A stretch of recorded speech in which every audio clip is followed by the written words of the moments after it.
Hello, guys. Today we are going to see the unboxing and review of the Misto 8-in-1 soldering iron kit.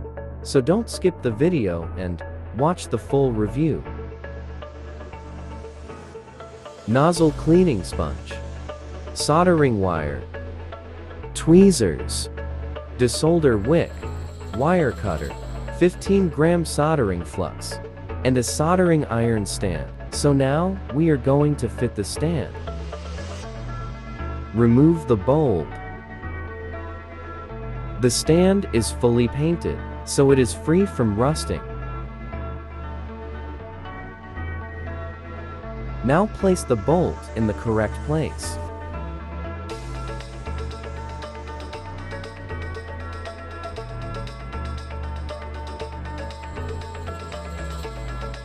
Then fight the nut.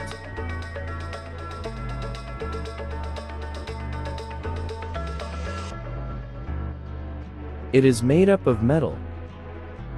The product link is in the description.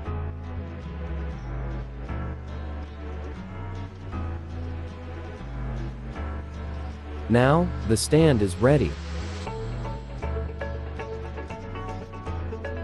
Here is the 25-watt soldering iron.